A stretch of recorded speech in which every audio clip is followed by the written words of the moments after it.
This is the Hollywood Outsider, weekly entertainment podcast, where this week we are reviewing The Watch and Moonrise Kingdom. We're going to look at upcoming releases, including The Bourne Legacy and The Campaign. Our From the Outside In topic this week is a listener-suggested topic regarding all the remakes and reboots that we've been seeing in theaters lately. As always, the latest in movie and TV news, our own trivia and flashback DVD segments, including our contest winner. iMaho t-shirts, speaking of, are available at thehollywoodoutsiders.com. You can always subscribe on iTunes, Zune, Stitcher Radio, or anywhere else you can find an RSS feed. With that, I am your host, Aaron Peterson. With me today are my fellow host, Scott Clark. How you doing, Aaron? Super. Justin McCumber. Hey, man, how are you? Good. And Brian Williams. Good evening. Hello. What the hell was that? And could you be any more creepy?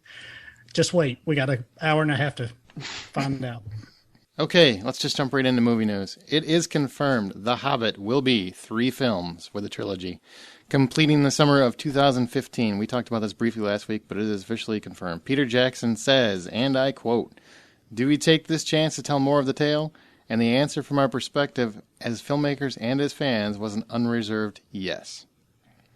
I've slept since last week, so I don't remember everything that I said about it when it came up as speculation but unconfirmed. I'm really torn on this because part of me, the fan of what they've done, really wants to see as much Middle-earth goodness as they're willing and capable of giving me. Because Lord knows if they were just to have done The Hobbit as 1 or 2 films, if they would ever get a chance to come back and tell any of the other stories that are left to be told through the Silmarillion and that sort of thing. But yet The Hobbit is, compared to The Lord of the Rings, such a very simple and wonderful little story. And I'm really fearful that that simplicity is going to get lost amidst everything else that they are adding to this film to increase its scope and the breadth of it. I wanted a simple Hobbit movie, and now we're not going to get it. So I'm sad for that, but this is Peter Jackson. He has done brilliantly, in my opinion, at least, with this Tolkien's material in the past. So I am more than willing to let him do whatever he wants. But part of me does kind of wish that maybe there would someday be perhaps a DVD that was just the Hobbit material with all of the extraneous stuff maybe removed from it. I don't know. I'm still torn.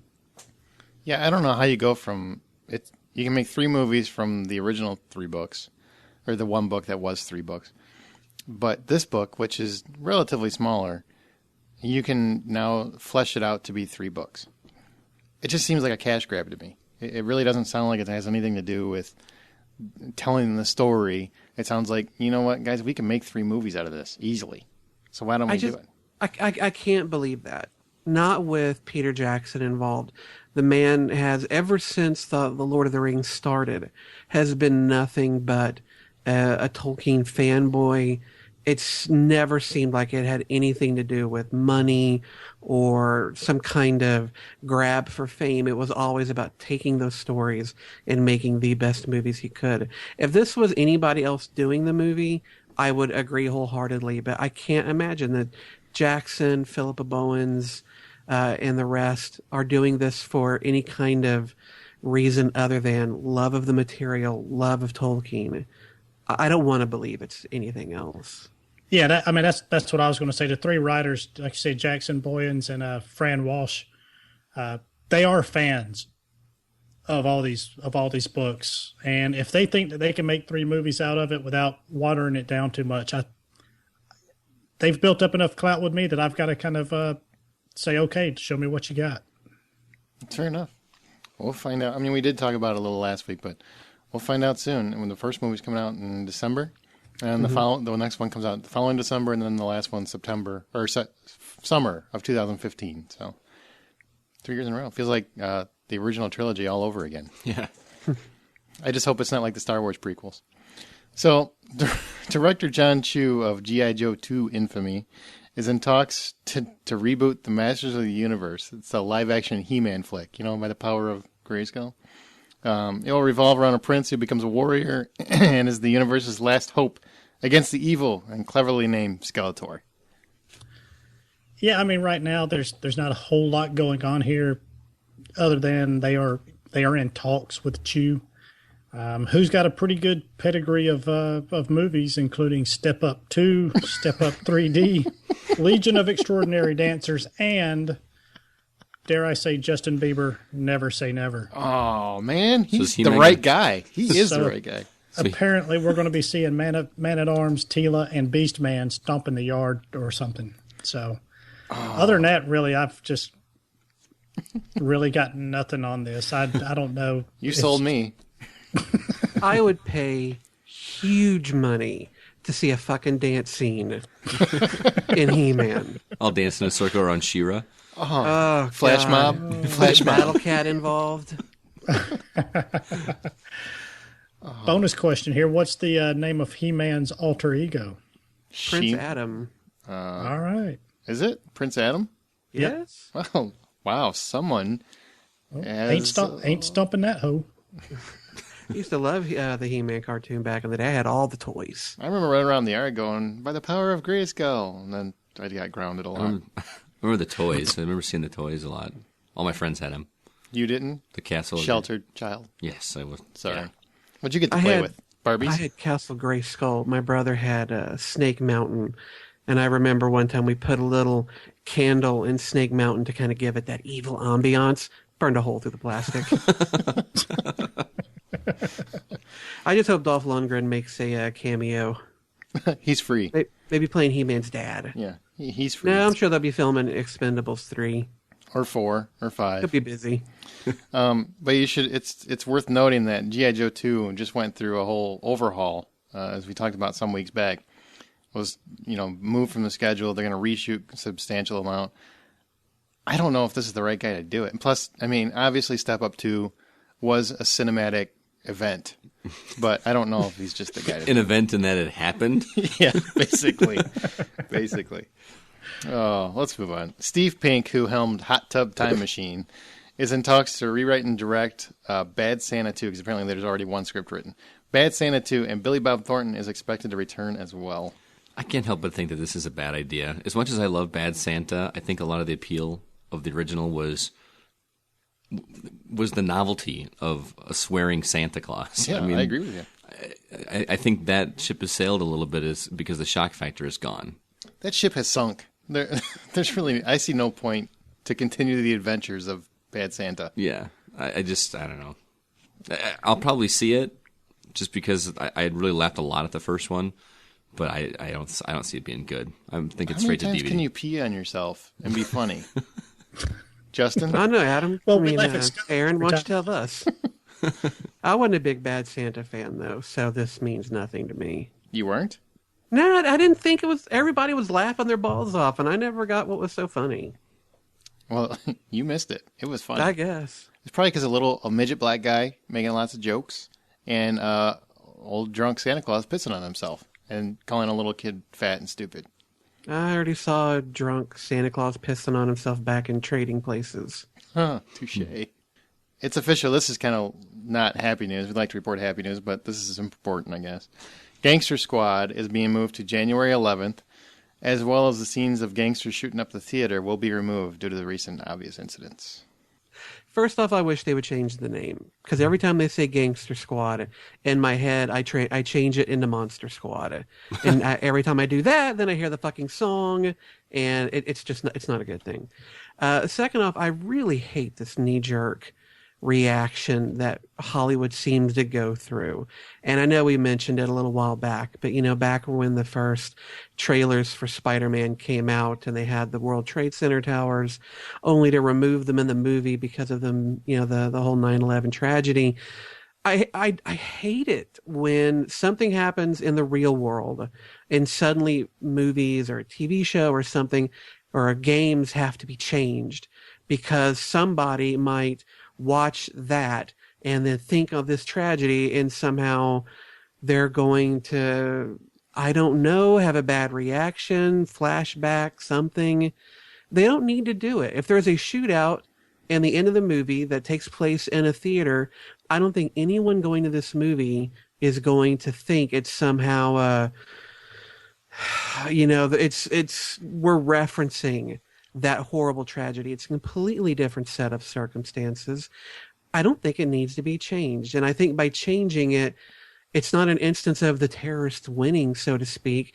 It's trying to, I don't know, maybe deny reality. Don't deny it. Just put the fucking movie out. People are smarter than I think sometimes Hollywood suits want to give us credit for.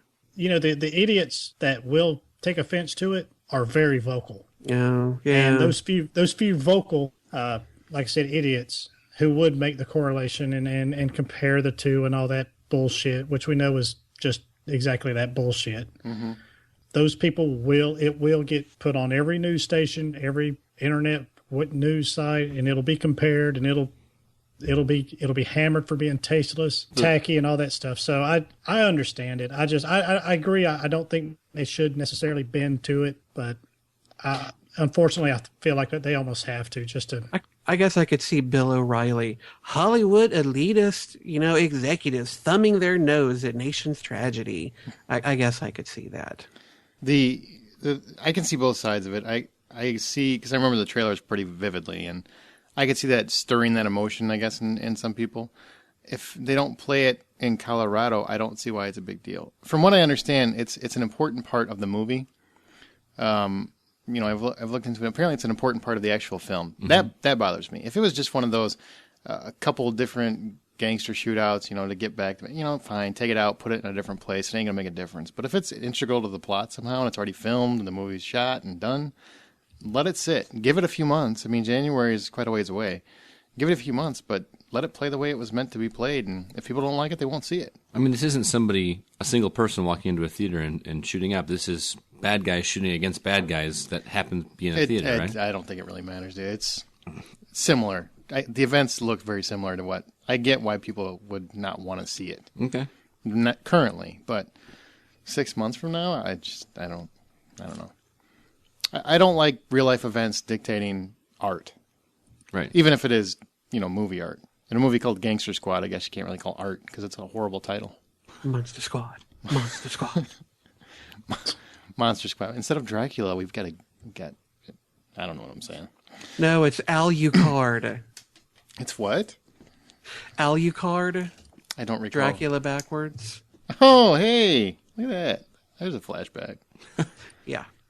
I don't know if this is good news or bad, but producer Arthur Sarkisson says that, yes, a Rush Hour 4 is in the works. Jackie Chan and Chris Tucker would return if they can find Chris Tucker. Yeah, apparently Sarkisson, or however you pronounce his last name, he kind of wants to go back to an edgier Rush Hour, a la Rush Hour 1, which is not a bad idea. And the two things really that kind of give me some hope about a fourth movie were some of his comments that said, one, he didn't like Rush Hour 3. And the other one was, he said Brett Ratner was welcome to do it, but he better do it right, which maybe implies that there might have been a little conflict behind the scenes. I don't know. With Brett Ratner? No, I think he was implying he's on doing other stuff and we can't afford him. Plus, I think he didn't like what he did with the third movie. I don't know. The Rush Hour movies are kind of a guilty pleasure. I liked them. I like the first two. Yeah. Not the last one. You didn't like Rush Hour 2? No. You like the most random shit. I don't understand you. You'll give a pass to some of the crappiest flicks in the world, but Rush Hour 2. No. Hold on. Which one was the one where they went to China? Rush Hour 2? Yeah, that sucked ass. I did like the first one the best out of all of them, but the other two weren't terrible to not have fun with. I don't know. No, they're good. I liked them. They're fun. They're stupid. Mm-hmm. They're not trying to be anything more than what they are. Right. I'm okay with it. I just don't know if you need to make another one. How old is Jackie Chan? He's still 106. I thought he was quitting. He said he's not going to do heavy action. It actually says in the article that they would work around it. So they would do stuff only he was comfortable with. Because he doesn't want to, because he's put himself through hell most of his life. Yeah. That's the truth. Even in these kind of movies, in the action scenes when they do the outtakes at the end, and some of them, he really looks like he hurt himself. He looks in pain, man. Yeah. One quick mention, James Cameron officially confirmed that Avatar 2 will not be ready until at least 2015 at the earliest. I'm so sorry to hear that. I loved Avatar. I really did. And I was hoping we'd get another film set in that world and with those characters more quickly than this. So I'm disappointed. That is a long ways away. You think it's going to still be as relevant in 2015? Well, No. look how long between that one and Dances with Wolves. I mean, that Oh, worked. shut the fuck up. What? It's the Dances whole with- comparison that people have between the story of Avatar and Dances with Wolves, Pocahontas, Glenn, Larry Fern Gunn Ross. Gully, what the fuck? Glengarry Glen Ross. All that shit. I mean, yes, it was a tired story, but I thought entertainingly told and in a beautiful world. So I agree with you. God, I'm so not- tired of hearing that It shit. made like $3 billion all by itself. I think people liked it. Yeah. I just Yeah. don't know if they want to see more of it. I don't know. Yeah, I do think it's a risk putting it off that long. That's a long time, man. It's a long time. Well, we're doing a different little segment this week, and we're gonna let Scott handle it. It's called the Whole Mill. Go ahead, Scotty. All right, this is the Whole Mill. Now, we all like movie news, and every once in a while something is worth mentioning, even if it isn't close to a done deal or just might be a rumor. So just remember that these stories that we're going to talk about are not confirmed. These are just idle speculation. So with that, we just got two quick ones. First off, Disney and Marvel are mulling an Avengers TV show, as well as a new Hulk show that might be in the works. I think that's a great idea, and I think it's a great idea because it gives Marvel an opportunity to start creating new characters in the Avengers universe, but without the need of making a whole movie about it. I think it's a good idea. I don't give a shit about it. Yeah. I don't want an Avengers TV show. I don't care. Well, if I were a kid, I would definitely watch it. Those were the. If I was those were the- 12, That's what I'm saying. Like, No, those it were, depends on who does it, though. I mean, imagine if, oh God, for some reason Joss Whedon decided he wanted to do this show. That dude doing that kind of show, or a director of his caliber handling an Avengers TV show, I think if you throw the right money and the right talent at it, it could be a hell of a show. I'm not interested. There's really just nothing about it that, unless you do, I'd watch a cartoon. I don't want to watch a live action show. I just don't.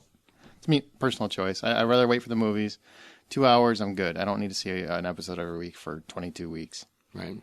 Well, we'll see what happens there. The second one we got here says that Warner Brothers is throwing out the idea of a prequel to the 1980 Kubrick classic, The Shining. What do you guys think about that? I think that, kind of delve in the backstory. I guess it really depends on what if they're doing it a prequel to the movie, then I'm really for it. Of course, if they're doing it a prequel to the book, I guess that probably wouldn't make much more sense. But I'd like to see more, as long as it's I guess done right. Okay. I do think, though, a film about the Overlook Hotel back in those early days, I actually think that might be an interesting story. Okay. Well, we'll see what happens with it, if anything. Welcome to Brian's Trailer Park.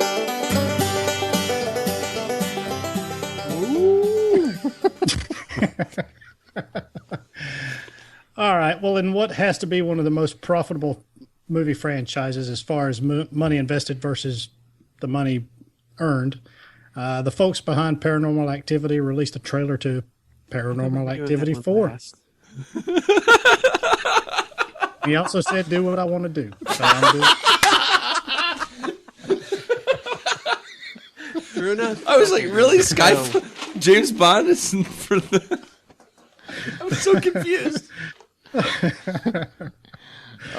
ahead. So, like I said, the folks behind Paranormal Activity have released. Just so you a guys trailer. understand the joke, I had told Brian you should probably put that one last since it's the newest trailer.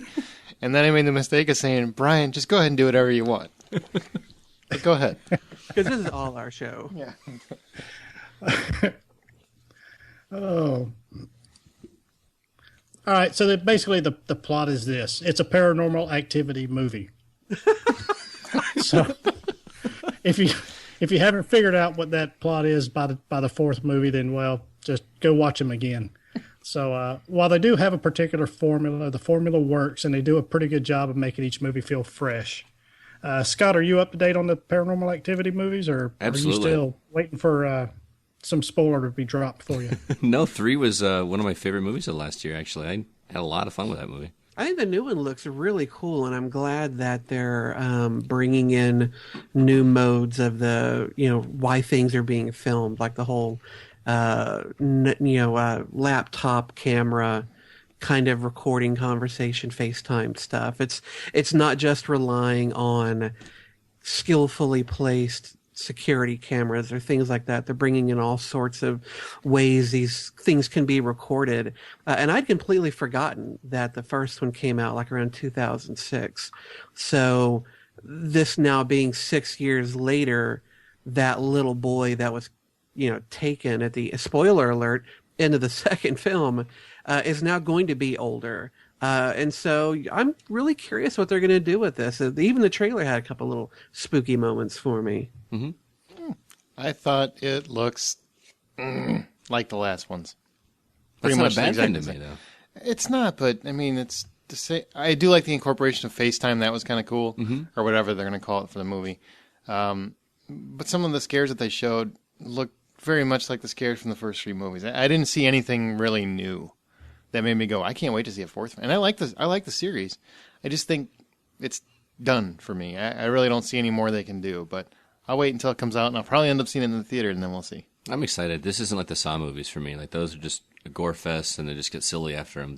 What? Saw was such a classic franchise. The first one was really good. Yeah, such an evergreen franchise. Yes, I'm sorry. I'm being sarcastic. No, I know. No, I'm excited. I really love going to packed theaters for those kind of movies. I kind of feed off of the tension of everybody else, and it's just a blast to me. Yep. Not the people you go with, just the other people in the theater, right? Well, I don't go with anybody. So Yes, exactly. That was He goes by that was the himself. point I was getting at. Yep. So People won't go. Nobody will go to the movie with me. Paranormal Activity 4 tries to make you lose sleep starting October 19th.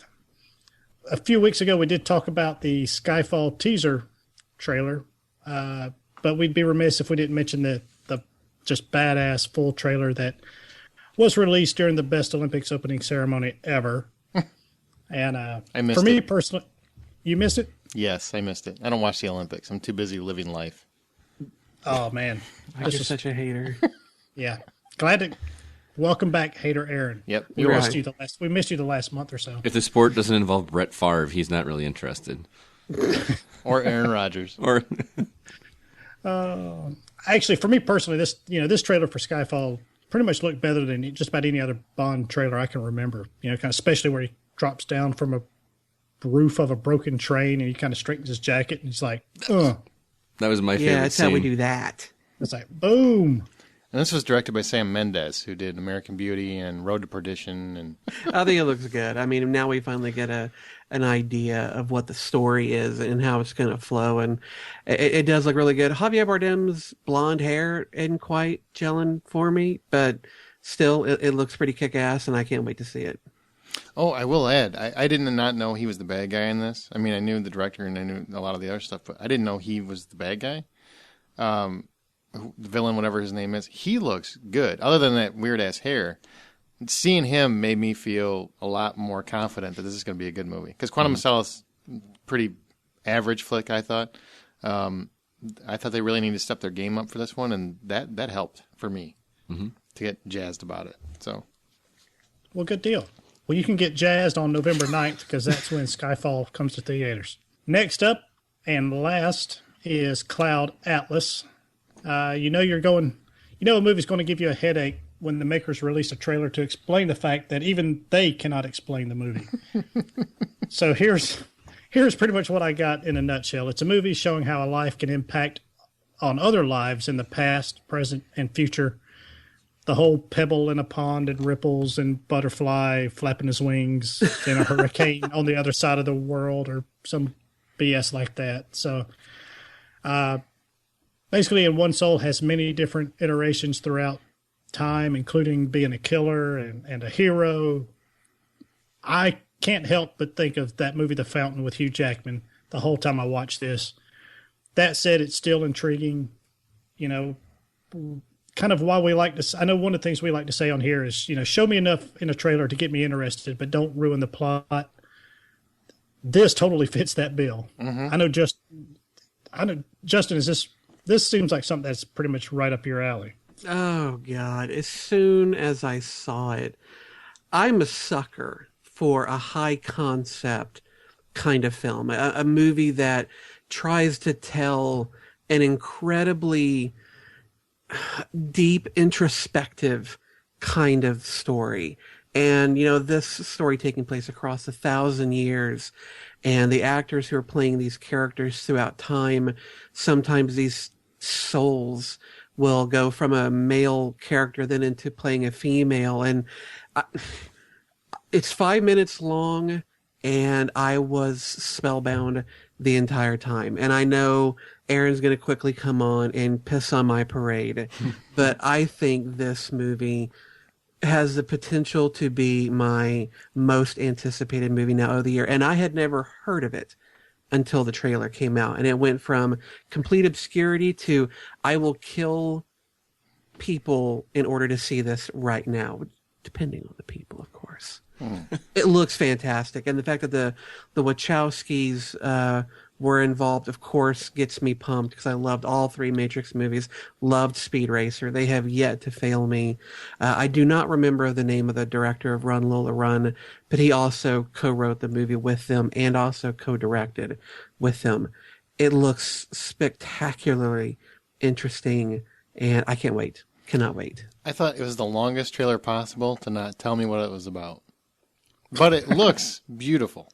The movie, whatever it is, like Brian said, it looks beautiful. I get why Justin wants to see it. I really do. I just don't know what the hell it's about. Yeah, I agree. I mean, I get it, multiple generations. They're obviously similar people in different lives, like past lives, present lives, future lives, whatever. But I don't understand. Maybe that's part of the magic of the movie is getting them all to connect. Maybe that's part of it. We won't know until it actually comes out. But that's a 5.5 minute trailer that told me very little. I agree. But it looks great. I worry the movie's going to be too busy for me or trying to be artistic for me to enjoy it as much as I want to. And I'm not knocking the trailer because I think it looks gorgeous and it looks interesting. It's just one of those that I feel is going to be, I don't want to say a thinking movie because I love thinking movies, but it's just going to be overwhelming to watch. Did you like Rush Hour 2? That was a thinking movie. Yeah.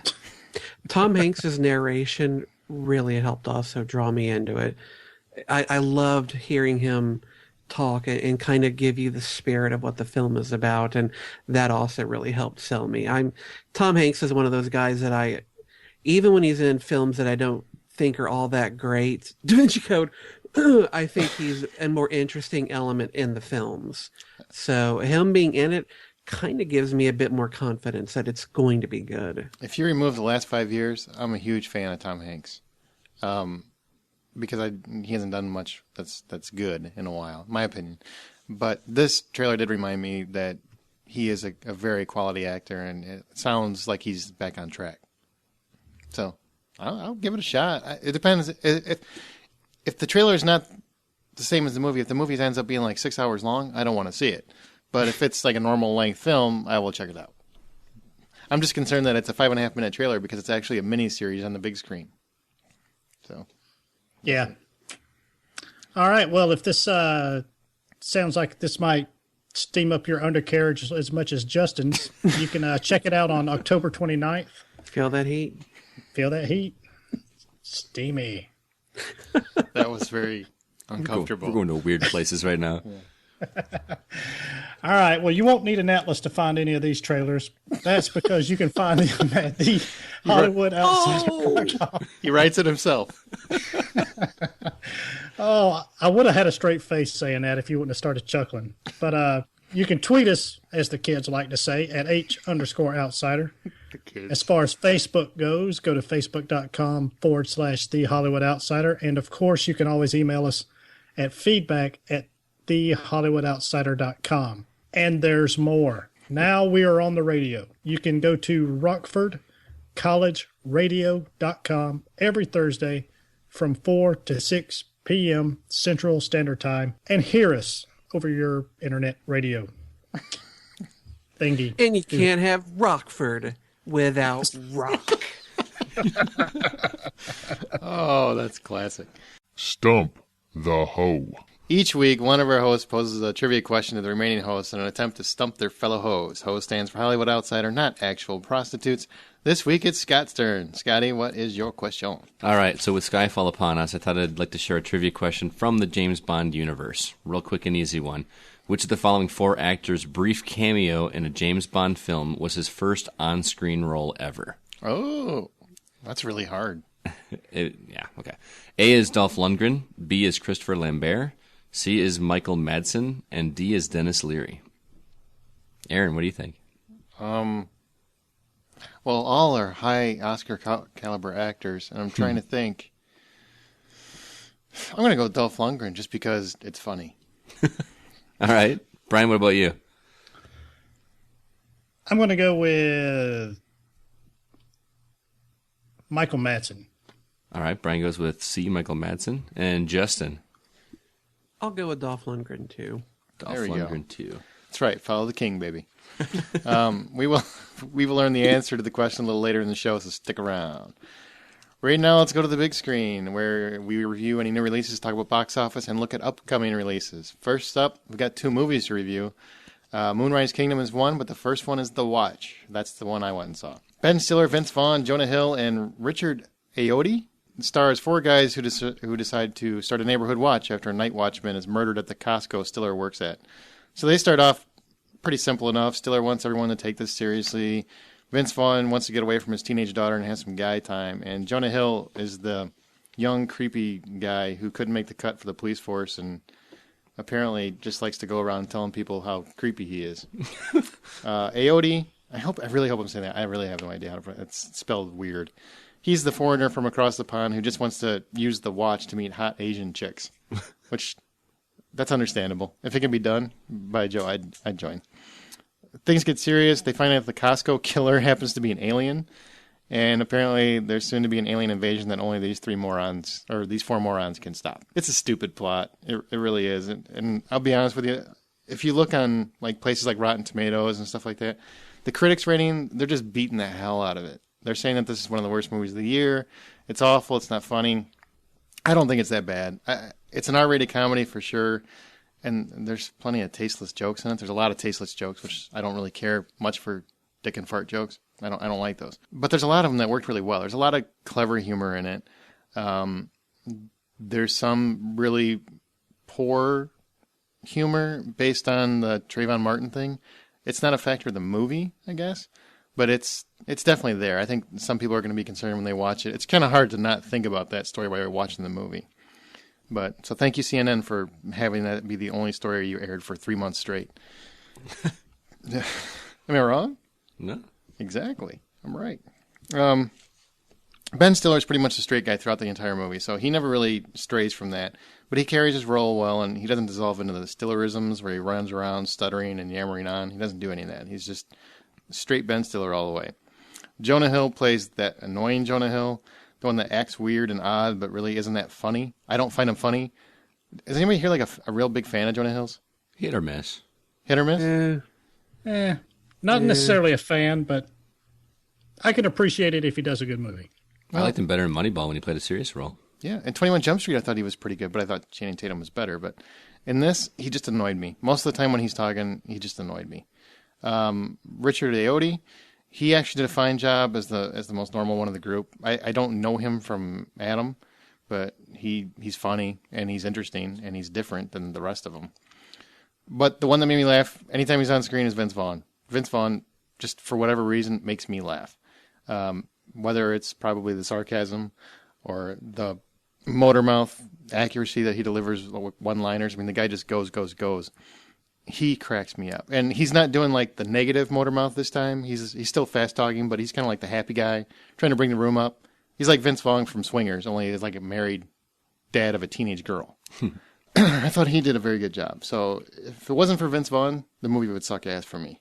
But he elevated it. Anytime he's on the screen, I was enjoying it.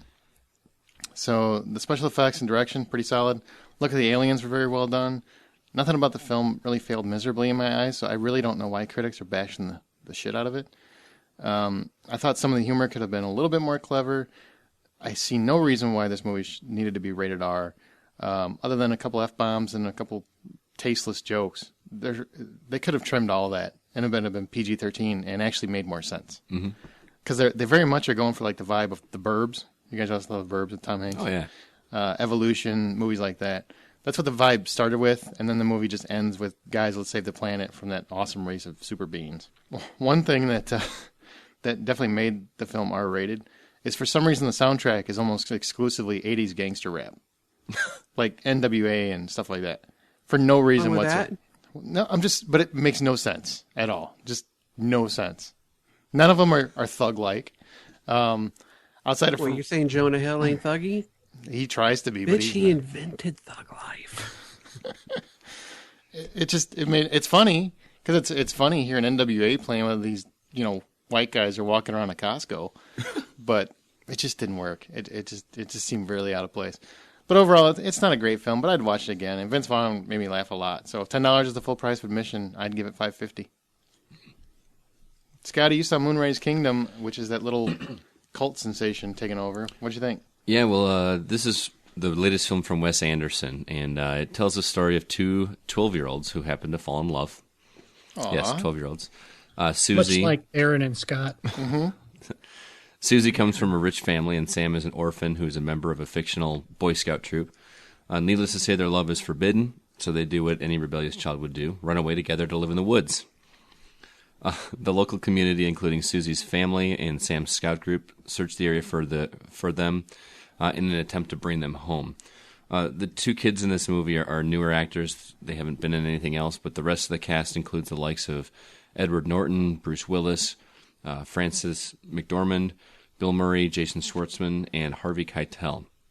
Now, to be fair, I went into this movie not a huge fan of Wes Anderson's films. I did enjoy Rushmore quite a bit, but I just never got the tone of movies like The Royal Tenenbaums or The Life Aquatic. It was recommended from a friend of me who, when I approached him about it, said, how, quote, Wes Anderson is this movie? And he said, it's very Wes Anderson, but he said it's also his most accessible film. So I went into that with a lot of high expectations. It really piqued my interest about it, and I'm not going to lie, I don't understand the broad appeal of this film. It's getting great reviews. I think the last one I saw was like 96% positive reviews. I don't remember wanting a movie to be over so badly in as long as I can remember. And this is only an hour and a half long movie. To me, every line in this movie felt completely scripted, like you're watching a bad play. And I know that's part of his style. It's part of his quirky thing, so I know it's kind of done on purpose. There were several scenes where the audience that I was with was laughing, and I just could not understand why. Every comedic scene in the movie felt like they were trying too hard. Again, this is probably done on purpose, and it's part of the appeal of the tone of the film. It just doesn't work for me personally. The look of the film bothered me. It feels, why did it bother you? It looks like it's shot. It looks like a movie from the 70s. It's very grainy, and again, this is all stuff that's done on purpose. And the special effects, if you want to call it that, because this isn't like an action-heavy movie or anything, but there's some. I'd like to see Bill Murray heavy in action though, chasing after a truck. It's there, so these effects just seemed very hokey and awkward. And I understand that this is what the film's trying to do, but I hate saying this kind of thing because it makes me sound pretentious towards pretentious people, but too late. It feels like one of those movies that's strange just for the sake of being strange. So I can see that. So that some people can tell me that, oh, you didn't get it. And to be perfectly honest, this time they're completely right. I don't get this movie. I don't Obviously. have it. Yes. La-di-da. Yeah. I'm not even joking. I was looking at my watch, like, how long is it? When is this thing over with? And I don't remember. I'm not a Wes Anderson fan, so. So, if the full price were $10, I would give this $2. Holy shit! God That's bad. damn. Yeah. The Wow. only reason this didn't get a Wes Anderson just turned his face because he got. I know I'm going to make a lot of enemies in this. Somewhere he went, ow. I know I'm going to make a lot of enemies with this because this guy's films are beloved. Yes. They People are going to be staking out your house, Scott. Probably. But the only reason this didn't get a single dollar from me is because there was a single scene that genuinely made me laugh out loud, and I kind of like the idea. I kind of like the story of, two people that aren't supposed to be in love and run off and trying to be in love together, but this time they were kids. But outside of that, How everything old were else, the kids? 12. That made it kind of interesting, but just good Lord, I don't understand why people are laughing at scenes that just don't that aren't funny to me. It just seems like something that I could have written. Were there people in the theater? Yeah, there's probably about 15 or 20 people in the theater. Were they laughing? No, these were ghosts that were laughing in his theater. No, I'm saying, were they enjoying it? They appeared to be. Really? I mean, it seemed like genuine laughter, and I was literally like looking around like, that you're laughing at that? I just, you should have stopped him in the middle of the movie. What is so funny? What are you laughing at? yeah. So two out of 10. 2 out of 10. Wow. You should have went and saw The Watch. I should have. 2, and I gave The Watch 5.5. So there's 2 movies you really don't need to rush out to the theater to see. And That's too bad. I was going to say before I stopped, I like Wes Anderson. I liked his first 3 films, especially Bottle Rocket, and then he did Rushmore, and then The Royal Tenenbaums. I like those 3. I didn't really care for Steve Zissou in The Life Aquatic, and because I disliked it, I never did get around to seeing Darjeeling Limited. So I don't know if I'll ever see this one either, but he was a director that I originally liked to see. It's too bad. And I actually thought Scott would like this movie. I really did too. I wanted to like it, and maybe that's why I'm giving it such a negative score, because I expected it to be Amusing, entertaining. Yeah, it just everything felt awkward about it. Every line felt like they were reading it directly off of a script. Oh, I mean, even and it's done that way on purpose. I mean, you can tell. I mean, these are good actors. This is Bruce Willis and Edward Norton and Harvey Keitel. I mean, they're not poor actors. They're doing what they're directed to do. Mm-hmm.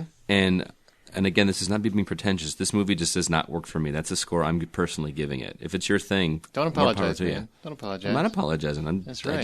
It's 2, bitches. Suck it up. $2. All right. Well, that leads us to box office. The Dark Knight Rises dropped 61% to $62.1 million over the weekend, and as of right now has eclipsed $300 million in the U.S. and over $550 million worldwide. So even with all that stuff going on, Batman's going to be all right. The Watch, on the other hand, opened with an awful $12.7 million, which is really bad for a film with so many big-name comedic actors. I mean, really, that's a very bad opening. It's the Ice Age, which is in its 3rd week to watch. It got beat by Ice Age, Pedophile Drift. Step Up Revolution opened with only $11.7 million, so step off. Oh, come on. You're welcome. Now let's go to Justin's upcoming attractions.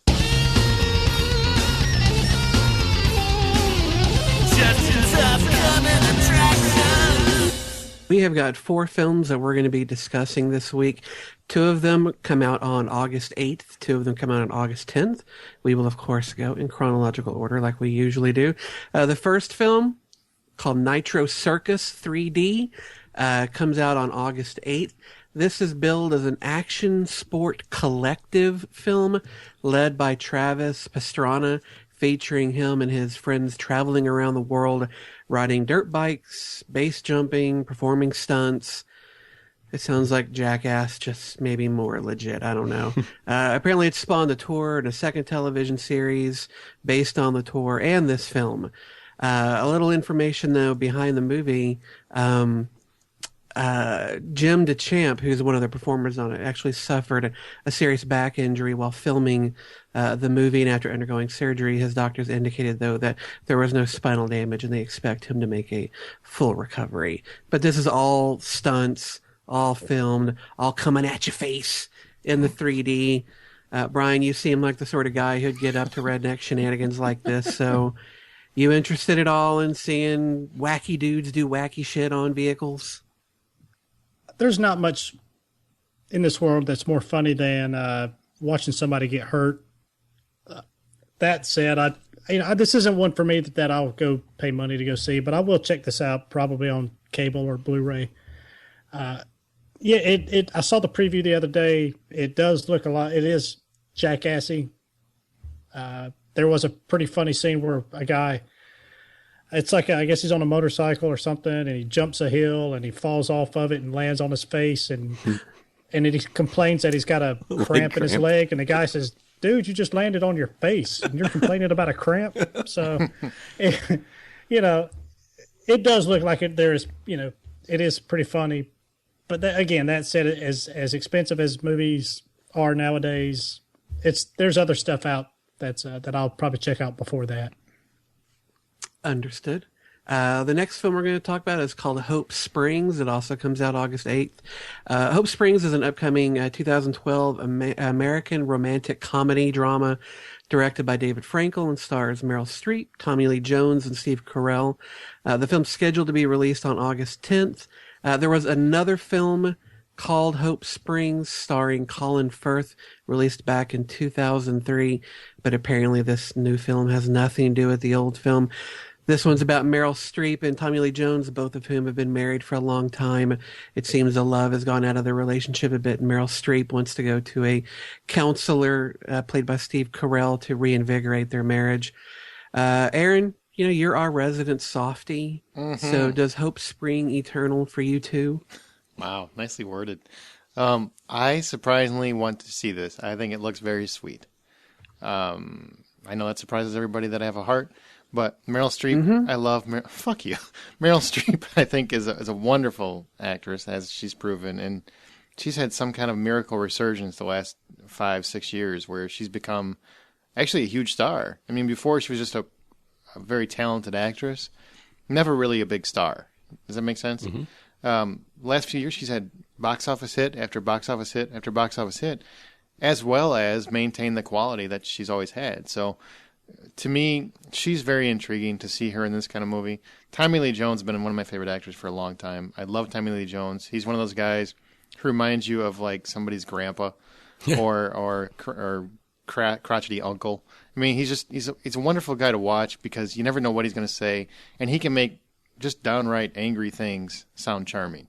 So to see those two in a movie together and about what they're going through, where they're an older couple, obviously, drifting apart, trying to reconnect, and it looks sweet and it looks funny, and I want to see it.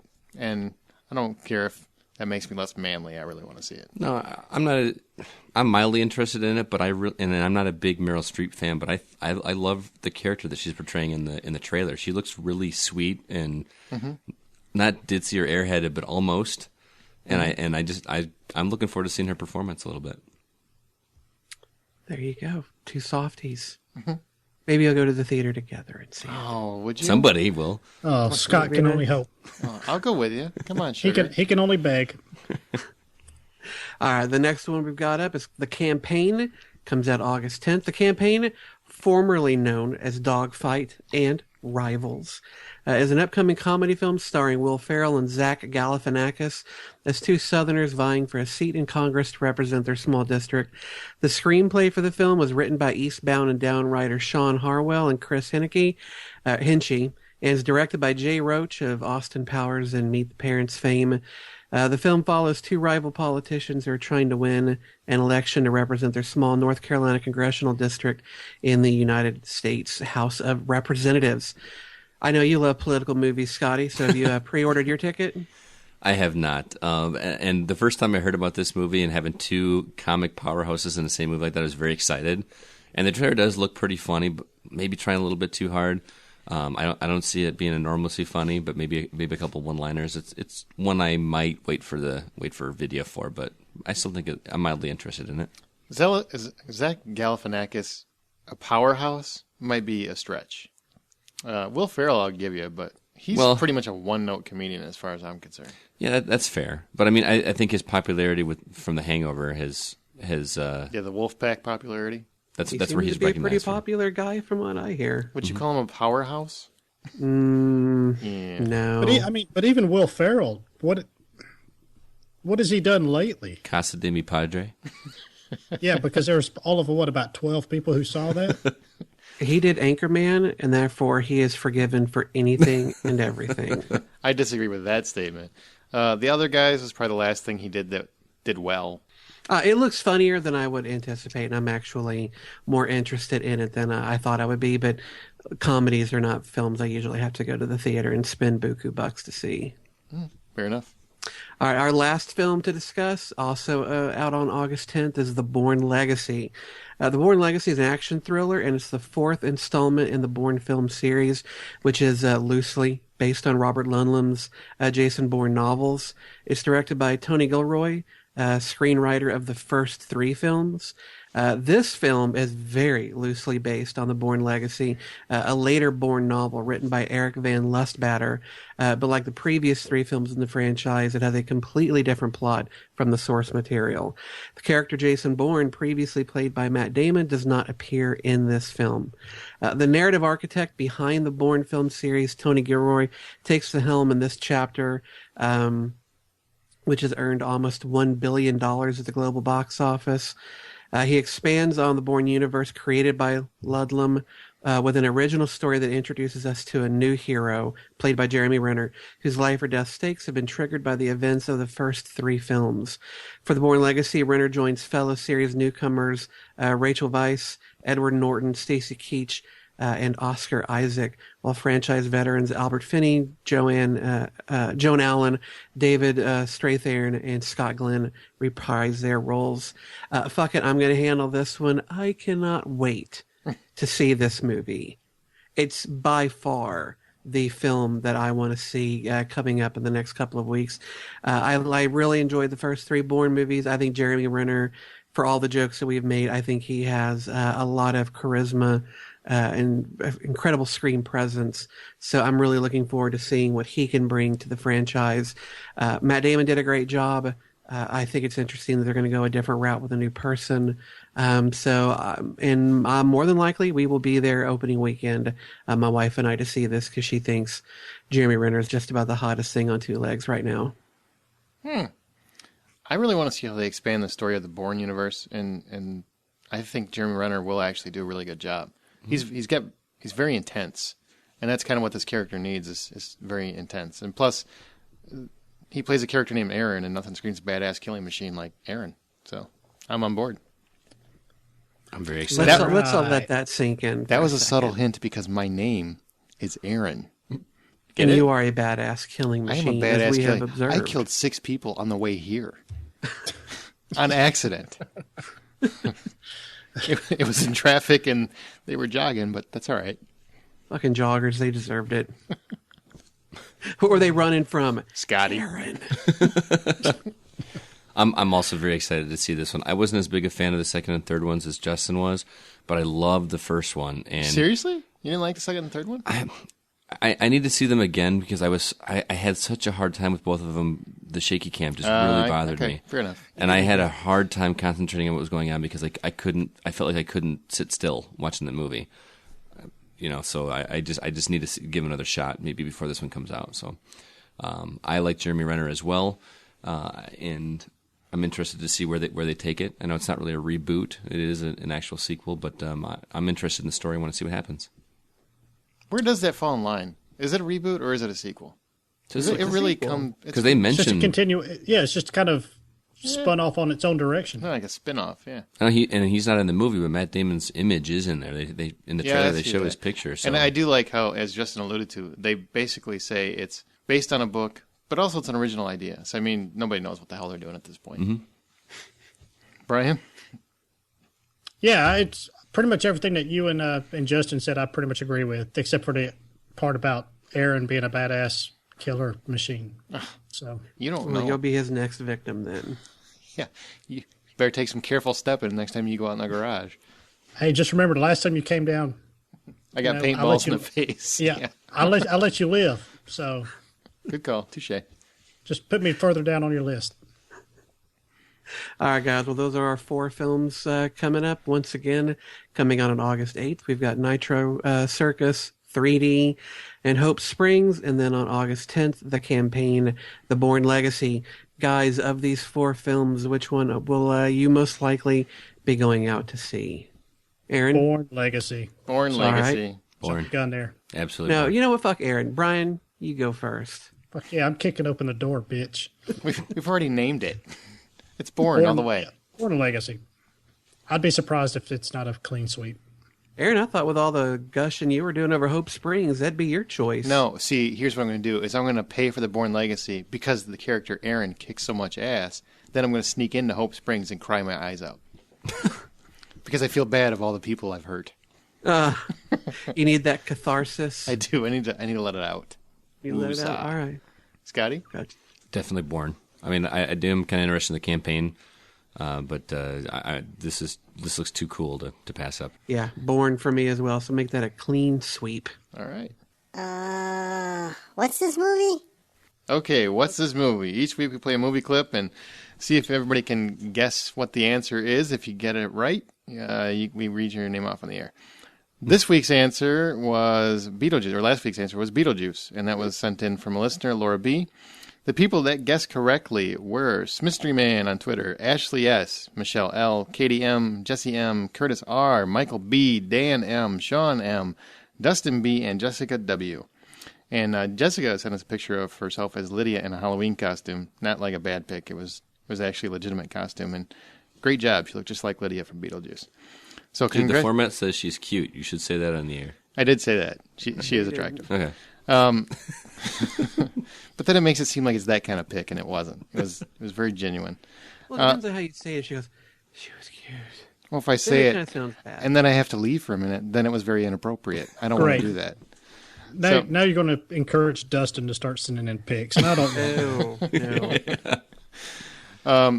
And we also are going to draw our contest winner. Of all the people that guessed correctly, we're going to pick one name, and they're going to win an I'm a Ho Hollywood Outsider t-shirt. Right now? Grab one? Scott is going to draw live. All right. The winner is Katie M. KDM. Congratulations. You win a t-shirt. Da-da-da-da.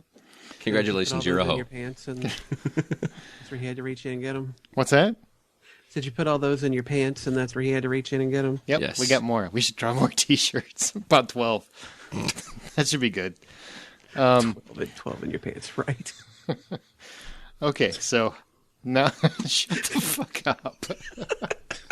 We're going to do the same thing this week. So everybody that gets this clip correctly, and it's a little bit harder, so listen up. Everybody gets this what? Oh, shit. I'm fucking 10 years old. You are. I thought I just restrained myself. Here's your clip. If you get it, if you think you know what it is, send us an email at feedback@thehollywoodoutsiders.com. It's feedback@thehollywoodoutsiders.com, or tweet us at @H_outsider. People that get it correctly, we will put your name on a drawing for another t-shirt next week. Katie will be in touch with you to find out where you live. All right. Here's your clip. And what have been your sins, my son? Well, Padre, I don't want to keep you up all night, so I'll just fill you in on the latest batch. These here hands of mine, they got blood all over them. You're speaking figuratively. I need to find something out. I just go out and look for somebody that knows more than me, and I go and I ask them. Sometimes I ask pretty hard. By way of, for instance, I killed 3 men tonight. All right. If you think you know what that clip was, make sure to email us at feedback@thehollywoodoutsiders.com or tweet us at H_outsider. Let's go on to the couch. TV and home video news. First up, a couple of series tidbits. Jason Segel is bowing out of How I Met Your Mother after season 8 wraps up, and The Killing was canceled after 2 seasons, so it's dead. Good time to end it. Aptly titled. Yeah. I didn't finish the second season, so this isn't breaking my heart too much at all. And I mean, that seems like a one and done kind of thing. I kind of wish they would have ended that with the first season anyway. So the Jason Segel news really bums me out. He's a real high point in that show. You're a big fan of that show, aren't you? I am. I really love How I Met Your Mother, and that's I don't know how that's going to move on. Obviously, Barney's like everybody's favorite character in that show, but Jason Segel's a really integral part in that. So, number one, Don't you, it's been on long enough. Don't you think it's kind of run its course? Yeah, Shouldn't he have met the fucking mother by now? I wish they would wrap that up because they need to quit while they're ahead on that one, and I don't even know if they are ahead anymore. But is it losing steam to you? I mean, you're a fan. You buy them, don't you? yeah, I own all of them except for the most recent one, and it needs to be wrapped up. I'd still like the characters and everything, but like I said, quit while you're ahead if you want to even consider that. So They should do a spin-off Robin Sparkles TV show. Her early adventures in Canada. I've seen like 4 episodes, and it's just not for me. yeah, I don't get into it. Why? Because it's fun and light and happy. Yes, that's exactly why. I love The Big Bang Theory. It shines too much light in his dark soul. Can't be a killing machine if I'm happy all the time. That's true. NBC is delaying the Olympics by hours and editing out crucial events like London's tribute to the July 7th bombing victims. viewers and fans are apparently in some kind of uproar, and NBC cites that they are live streaming it, though. Am I wrong? I mean, is this the first time Yes. that they've ever been aired outside of outside of being live? No. So then what the fuck is the big deal? I think it's the major time difference. Actually, I don't know. I think they always aired them live before, but they had like a best of collection at night for prime time. I'm not quite sure how they could do that because, 2008 in Beijing, China. Beijing is a couple of time zones outside of our time zone. So I don't know how they could do anything and air it live, when I'm sleeping during the, the gymnastics or something. So I'm not quite sure unless my memory is fading or I'm incorrect. I always thought that when the Olympics are held in a country not of ours, that they had to delay them and show them later. Now, I know there's been a lot of outrage over people tweeting awards and event, who won what. So people are getting quote unquote spoiled. But as far as airing them, not live, I didn't think it was a big deal. Now, the opening ceremony, NBC cut a segment in the opening ceremonies that was meant to honor some people who had died in a terrorist event. And NBC, of course, tried to play it off as, well, they wanted to show something else that wasn't something that happened here. And so why not, bring Ryan Seacrest on to talk to Michael Phelps rather than show this moment in the opening ceremony. That I can kind of understand being a little pissed off about. If you're not going to show the whole thing, then, why show it at all? Mm-hmm. Show the entire thing from beginning to end. I don't quite understand why people are angry that it's not shown live. London is 6 hours ahead of Central Time Zone, and of course, wherever you live, it'll differ. But 6 hours is a lot of hours to try and compensate for. I don't quite know why they're in such a huge outrage. Maybe somebody can tell me. Nobody in America is going to be able to watch it at 1, 2, 3 in the afternoon. Most people are working and stuff, and you can't watch that stuff even live streaming it over internet.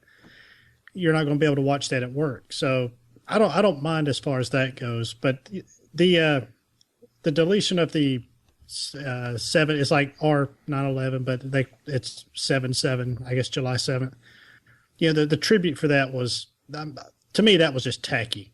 There's just no way they tried justifying it, saying that it was. NBC actually said that, well, we tailor our programming for American audiences, but that to me is just a cop out. That doesn't make any sense. I mean, why even show the athletes from all the other countries if that's the case? Yeah, that's a good point. But instead they Jon Stewart on a Daily Show actually said, he said, the way NBC quote unquote celebrates or recognizes 9/11 is they replay 9/11, but they can't take it. But they cut out a 6-minute tribute that affected everybody else in the world. Yeah, that sounds about right. That's American. So, I'm sorry, just tacky. I mean I really didn't even realize that till I think yesterday. So that was I just think tacky. But for me, that just the best opening ceremony I think I've ever seen.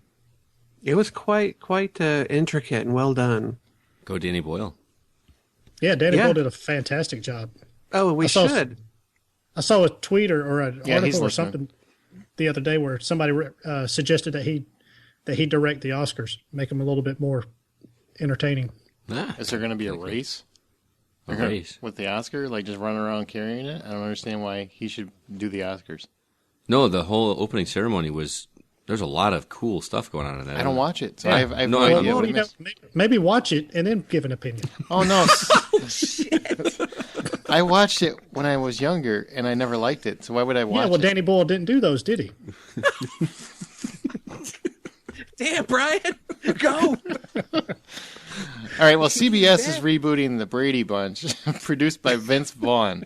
And this time the ex-spouses are going to be involved in the story. At first, I kind of turned my nose up to it, but I kind of like the way that they're taking it from a grown-up and divorced Bobby Brady perspective. Yeah, I guess this way you can kind of still bring in the multi-facelifted Florence Henderson without putting her in a cameo role as somebody else that is going to be kind of a distraction. But I kind of think this has got some potential, and with Vince Vaughn behind it, it's just kind of adds to that potential. I'm kind of anxious to see what they do with it. I think they should go the Modern Family route. I'd make it more scathing humor as opposed to this upbeat, happy crap. Mm-hmm. Just make it more realistic, and I think it could be a really good show. I don't know. I think part of the appeal of the Brady Bunch was just how not realistic it was. I mean, everybody was so cheeky and so happy all the time, and it made people feel good. That's why you want to see it, isn't it? I need a hug. Scotty needs a hug. Well, let's go to Did You See That? It's where we talk about any new or interesting TV shows that we've seen, and obviously we talked about the Olympics because these guys watched them. I don't really see the point. But, Scott, you've been watching Newsroom. Mm-hmm. Why do you love this show? Oh, man, where do I start? And I'll be really quick because I know we talked about this already. But you guys know that I'm not a big politics guy. No, films, not at all. TV shows, West Wing I never got into. I'm not a big fan. I sat down and watched this one because a friend of mine said you need to see the show and blah, blah, blah. So sat down and watched it, and I was hooked after one episode. The opening monologue is fantastic. The acting is stellar, especially for, I mean, it's HBO, so it's gonna be good. But what makes this show so good is that they incorporate very recent news stories in the past year or two, so it feels current. It feels relevant a bit, like you feel like you kind of know what's going on, and they intersperse the drama that's going on between the people in the newsroom along with that in such a perfectly cohesive way. And Aaron Sorkin's writing, the banter is great. I laughed out loud more times than I have in a lot of recent TV shows, but it's a good mix of drama and comedy. And Olivia Munn is in this as well too. I don't know if you know who that is, but yeah, I know who she is. Oh, she is gorgeous. And she was in Magic Mike. Yes, she was, and she was topless. Was But she a lawbreaker? She was. The last 3 episodes in particular just blew me away in so many different levels. The 5th episode damn near had me in tears at the end of it. Olivia Munn's performance in the last one was just amazing, and it felt so intense. There was an interview that was done with someone that's a real life person that they did perfectly, that just worked so well for me. I can't stop talking about this show. If you're not watching it, give it a shot. I watched 6 episodes in less than a week, and you guys know how little I watch. So Yeah, that's true. Really, really like this show. Now, Brian, you said you're watching this as well, right? Yeah. I love this show. It's one of my favorite ones to watch, and I pretty much echo everything that you say there. It's just absolutely phenomenal. The banner is fast, it's witty, it's smart. It definitely leans to the left, but it's really good. Jeff Daniels is spectacular. He really is. And Sam Waterston, to me, just makes the show. I can't wait to see Sam Waterston on that. When he comes into the screen, I just can't wait to hear the next thing that he says. Yep.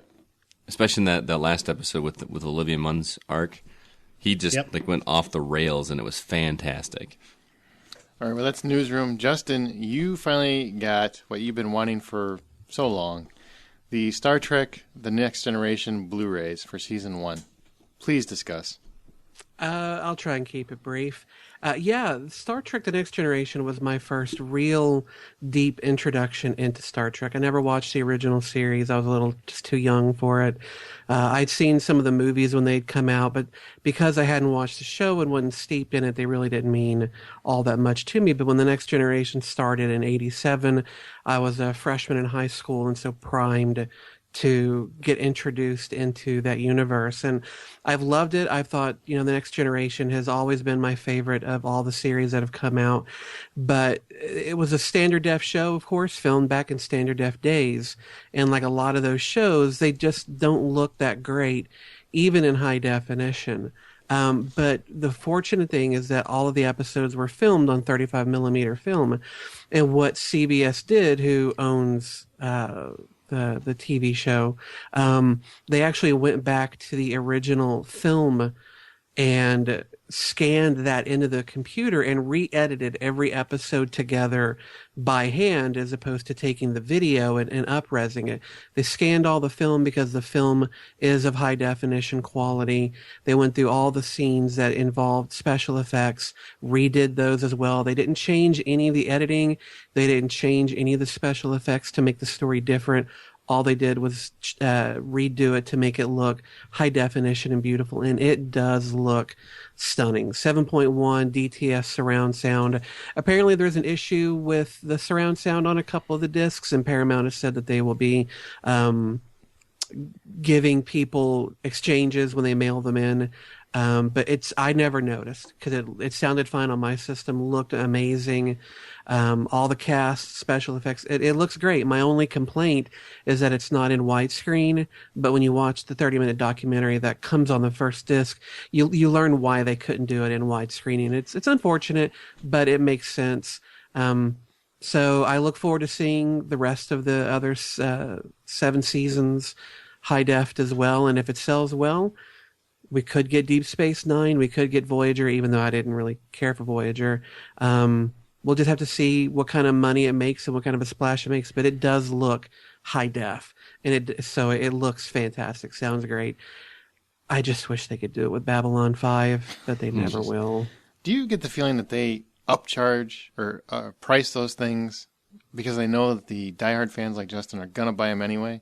So they price them through the roof. I mean, this thing is like $60 on Amazon For one season? for the first season Oh, really? of a show that's like, what, 20 years old? Well, there are a lot of season sets that go pretty expensive. I mean, look at HBO's shows. Those have, 10, 12 episodes? And you're paying $40, $50 for a season set. This has got 22. Back in the day, the Sopranos were like 100. Yeah. They can get pretty expensive. I don't mind paying more for this because after watching that documentary, you see just how much work went into this. Because they showed the shelves where all the film for 7 years worth of TV show were stored at. And it damn near looks like where the fucking Ark of the Covenant was pushed into at the end of Indiana Jones. It is a cavernous area, and it is a Herculean effort to recut every single episode, redo the special effects, redo the sound for surround sound. It's worth it. If you're a Star Trek fan, it is worth the upgrade. Well, that's Star Trek The Next Generation. I've been watching Suits. I've never heard of the show. I mean, I heard of it. My buddy Tyler kept telling me, you got to watch the show, you'll love it, because apparently he thinks I'm like the main guy. But basically what it is Patrick Adams plays Mike Ross. He's a brilliant college dropout who gets in over his head running drugs for a friend of his. He crosses paths with a genius lawyer, Harvey Specter, who's played by Gabriel Mott. Harvey basically hires Mike on the spot, but Mike isn't a real lawyer. Basically his firm only hires people from Harvard, and he never finished college, even though he's a genius and he's actually taken the bar for other people and passed the test for the bar. He hasn't actually finished school, so he can't legally work there, but Harvey finds a way to get him into the office and fakes his credentials so he can work there for whatever reason. Rick Hoffman plays a shady guy named Lewis, and it's hard to describe who the guy is, but you'll know him as soon as you see him because he plays like an oily douchebag in everything he's ever been in. And Meghan Markle, who is so hot, and Gina Torres also pop in to show the boys who's boss. I've never heard of the show. I mean, I've never watched the show. Buddy Tyler wouldn't shut the hell up about it, so I finally saw the first season for like $15 or $20. I'm like, I'll pick it up and I'll try a couple episodes. If I don't like it, I'll throw it on eBay. I'll be done. Watched the first season and all of season 2's episodes up to date in the matter of a weekend. Just loved it. The series basically follows various cases and shows Mike learning to be a lawyer while watching Harvey find ways to save lost cases, and especially follows the relationship between these two, like a mentor, a kid in a law firm. And the reason I liked it is because I love the law. I was a law major in college, and there just hasn't been any good legal shows for a long time. Law and Order is not what I consider a good legal show. I really love watching legal shows, but very few of them do it well or make it interesting or do anything different with it. This kind of makes it a buddy cop show, but in a legal environment, and it makes it really fun. And it was nice to see a new spin on it. So I highly recommend it. If you guys haven't seen Suits, it's new episodes are airing currently. So I think there's still a few more for this season, but it's a really good show. Anybody else seen it? And so it is in season 2 right now. Yeah, and I'm all caught up. I mean, I think they're on episode 7 of the second season right now. But it's a really good show. The guy that plays Gabriel Mott, who plays Harvey Specter, the main lawyer, he is great. I mean, he's great at being both an egotistical douchebag and also a really sweet guy, which is maybe why Tyler compared me. But he's half of it anyway. Yeah.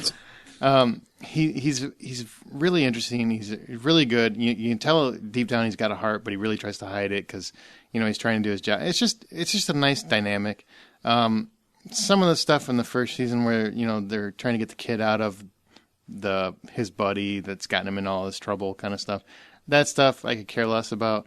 But anytime they're dealing with actual litigation or court cases or mergers and a lot of behind the scenes, you actually don't see them in court very often. It's like a lot of the behind the scenes stuff. Just riveting. Just love it. So that's a show I highly recommend. And which network is that's that on USA on Thursday nights.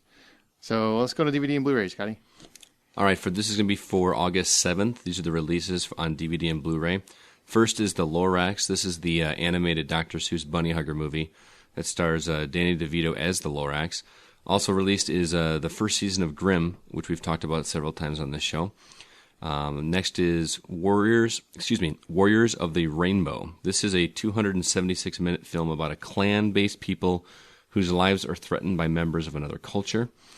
And lastly, a movie that I had never heard of is called Blue Like Jazz, and never heard of it, but I was intrigued by this synopsis alone. Don, a 19-year-old sophomore at a Texas junior college, tries to escape his Bible-Belt upbringing for life in the Pacific Northwest at the most godless campus in America. Oh, it's right up your alley. Yeah, so that's something I might want to see. Ooh, yeah. Hit me with that unknown shit. Flashback.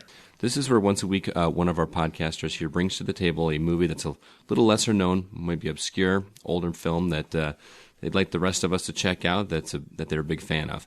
This week it's Justin's turn. So Justin, what movie do you have for us? One of the shows that I always felt like should have gotten much more life than it did, and I feel terrible that more people didn't watch it, is a little series called The Lone Gunman. Are any of you familiar with what I'm talking about? Yeah, I was an X-Files fan, so absolutely. No, not me. Nope. Brian? No? Nope. All right, well, the Ran of you. Ran for one season, and it didn't. Okay, isn't this Justin's flashback? Go ahead. Yeah, the Lone Gunman is indeed, it's a spin-off series to the X-Files, and the X-Files is another show that I even though it got 9 seasons, the show was never handled the way that it should have been.